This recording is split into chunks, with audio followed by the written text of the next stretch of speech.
poligami. Kalau wah ibu-ibu di sini pada langsung gitu. Kalau yang saya tahu, yang saya yakini dari dulu, manusia itu kan diciptakan berpasang-pasangan. Lalu Hawa itu diciptakan dari tulang rusuknya Adam. Nah ini kalau masalahnya poligami, lalu kalau nikahnya sampai 4 itu sisanya yang misalnya namanya Siti, apa Susi, apa Santi itu tulang rusuknya dari mana itu Pak Ustadz? Terus sama kalau memang diperbolehkan asalkan bisa adil katanya gitu ya Pak Ustadz. Ini kalau menurut Al-Quran sendiri adil itu tolak ukurnya seperti apa Pak Ustadz? Karena kan kadang-kadang kalau Rasulullah mungkin kita tahu untuk adil pasti bisa, nggak mungkin nggak gitu kan. Tapi kalau suami yang manusia biasa kadang istrinya aja setiap kali ngeliat mukanya istighfar gitu kan, banyak-banyak istighfar. Terus dia mau poligami itu gimana caranya Pak Ustadz ngomongnya? Baik. Makasih Pak Ustadz. Pertama bahwa hadis tentang khuliqatil mar'atu min dila', perempuan diciptakan dari tulang rusuk, bermakna kiasan. Tulang rusuk melindungi jantung atau jantung melindungi tulang rusuk? Tulang rusuk yang melindungi jantung. Perempuan itu tulang rusuk. Laki-laki itu jantung. Maka perempuan yang melindungi laki-laki. Makanya dalam Quran disebut hunna libasul lakum wa antum libasul lahun. Perempuan menjadi pakaian bagi laki-laki, menutupi segala cacat, aib dan kekurangannya. Maka tulang rusuk menjadi pelindung bagi laki-laki. Nah, jadi jangan dipahami tekstual lalu sebelum menikah minta surat catatan dokter berapa yang hilang tulang rusuknya. Nah, saya nggak mau nikah sama kamu, tulang rusukmu hilang 3, berarti bini kau 3 katanya. Ini yang pertama.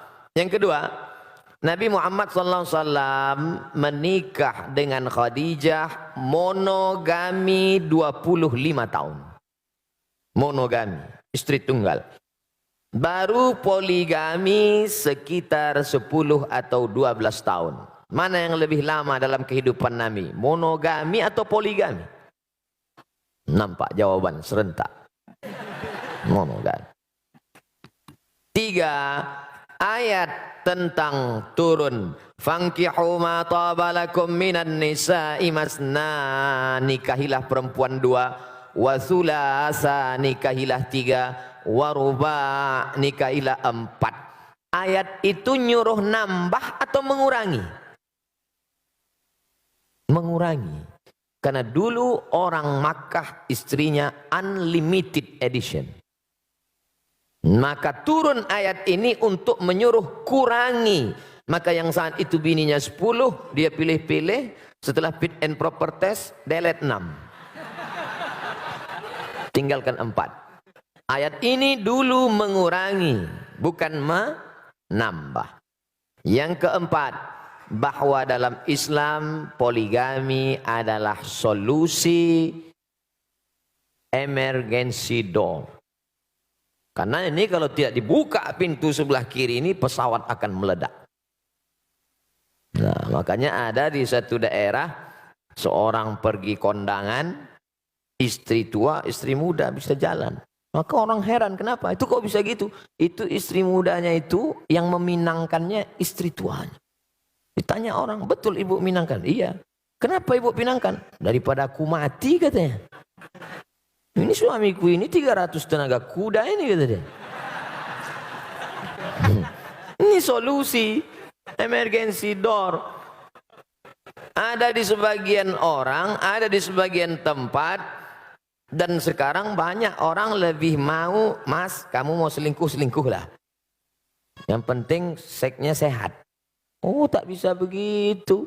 Dalam Islam ada aturan agama yang menjaga keselamatan.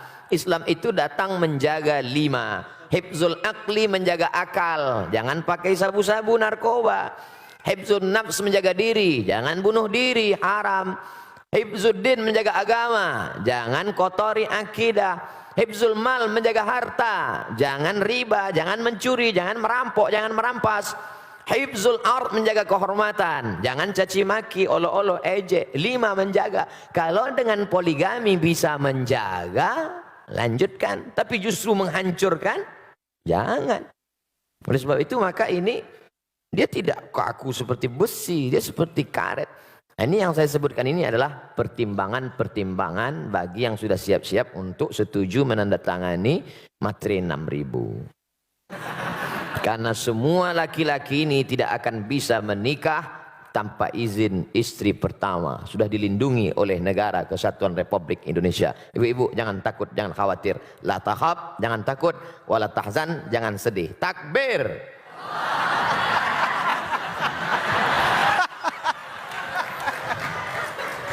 Pas istri saya lihat Ustaz. Alhamdulillah ya, aman ya ibu-ibu ya. Aman. Baiklah, berikutnya kami persilakan Ustaz untuk pertanyaan yang dari kertas.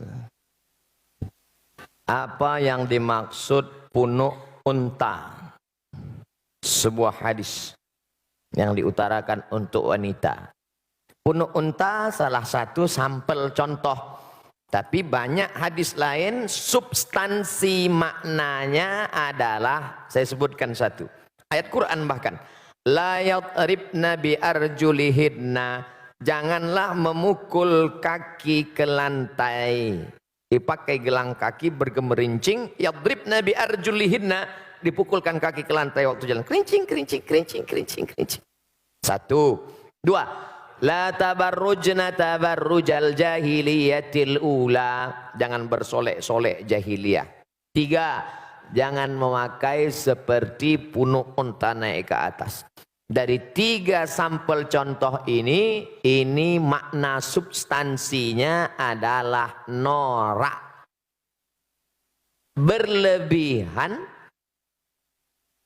lebih dari normal, abnormal, supaya diperhatikan orang.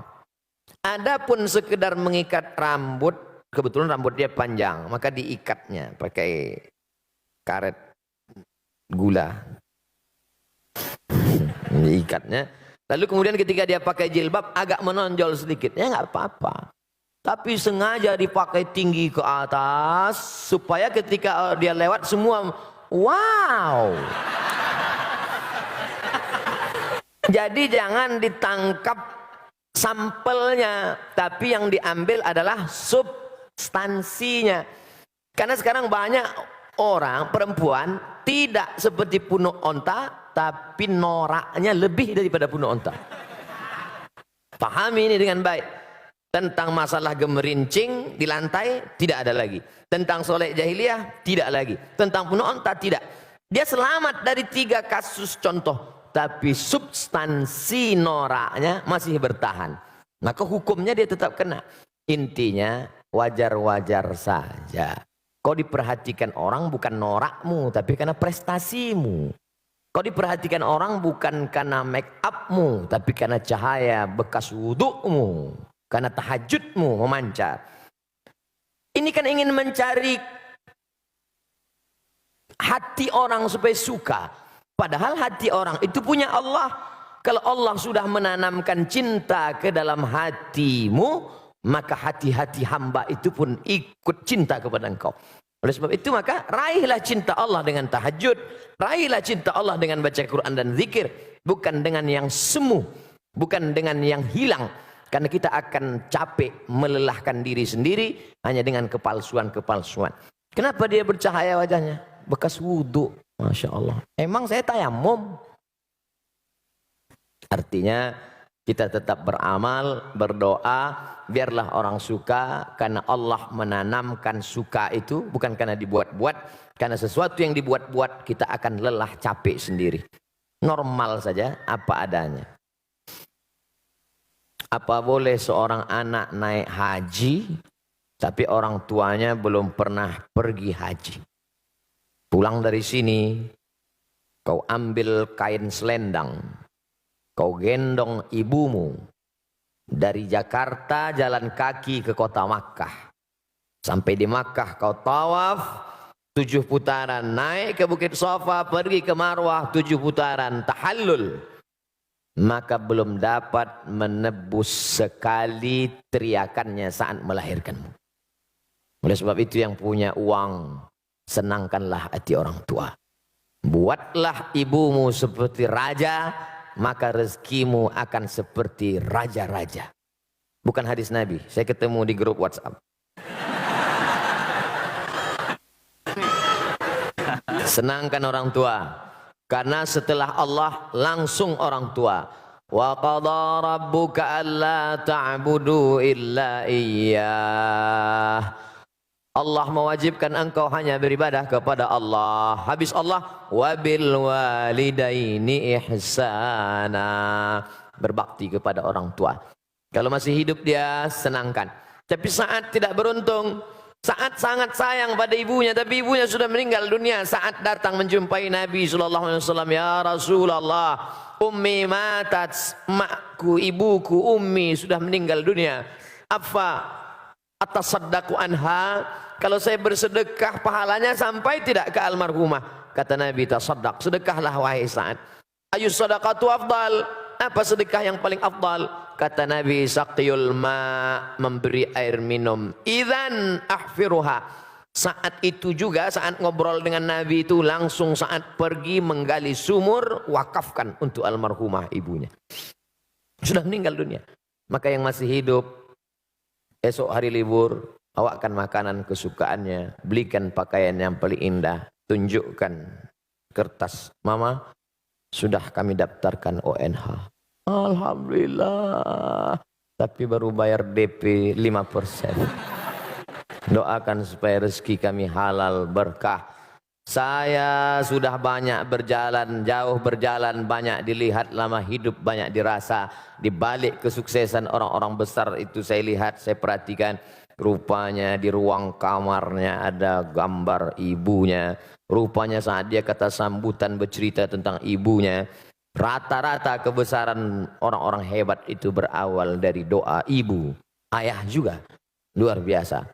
Ummuka ibumu, ummuka ibumu, ummuka ibumu. Saat Nabi ditanya, ayyun nas, man haqqun nas bi husni suhbati, siapa orang yang paling layak mendapatkan baktiku? Ummuka. Setelah itu abuka, bapakmu. Oleh sebab itu maka kalau masih hidup dia senangkan. Bisa memberangkatkan dia haji, Allah akan ganti berpuluh-puluh kali kau akan bisa ke tanah suci Makkah Al-Mukarramah insyaallah. Ini masih ada satu lagi. Masih ada Ustaz. Tapi menyambung yang dijelaskan Ustaz barusan, ada pertanyaan dari Oki Agustina, bagaimana apakah mendoakan ibu yang sudah meninggal tapi beda agama dibolehkan atau tidak? Nanti doanya katanya nggak sampai. Maka nastighfaru Ibrahimu li abihi illa am mau'idatin wa'adaha iyyah. Nabi Ibrahim memohonkan ampun doa untuk bapaknya Azar yang beda agama itu hanya sekedar janji saja. Karena dia dulu pernah berjanji. Waktu Ibrahim mengajak Azar, nama bapaknya Azar, hai ayahku Azar, sembahlah Allah. Apa kata Azar? La illam tantahi, kalau kau tidak berhenti menceramahi aku, la arjumannaka, akan ku lempar kau pakai batu, wahjurni maliya, tinggalkan aku. Apa kata Ibrahim menjawab? Sa'astaghfirulaka rabbi, aku akan mintakan ampun engkau kepada Allah. Dia sudah janji, dan janji adalah hutang. Falamma tabayyana lahu annahu aduwwul lillah, setelah jelas bagi Ibrahim bahwa bapaknya itu musuh Allah, tak beriman kepada Allah, tabarra'a minhu, dia melepaskan diri, artinya tak dia doakan. Kalau masih hidup boleh didoakan, dalilnya Nabi mendoakan Allahumma hdi qaumi fa innahum la ya'lamun, berikan mereka hidayah karena mereka tak tahu. Tapi kalau sudah meninggal dunia, doanya, kuserahkan hambamu ini kepada engkau ya Allah. Allah maha kuasa untuk berbuat sesuka hatinya. Innama amruhu iza arada syai'an ayakula lahu kun fayakun. Tapi kalau dia masih hidup, jangan pernah berhenti berdoa. Pakai bahasa Indonesia, ya Allah berikan hidayah, bukakan pintu hati supaya mati dalam keadaan la ilaha illallah Muhammadur Rasulullah sallallahu alaihi wasallam. Ini nampaknya udah kartu kuning. Saya baru mu'allab 3 bulan, alhamdulillah. Antum saudara saya dalam la ilaha illallah. Saudara kandung pun, orang tua kandung pun belum tentu bisa menolong.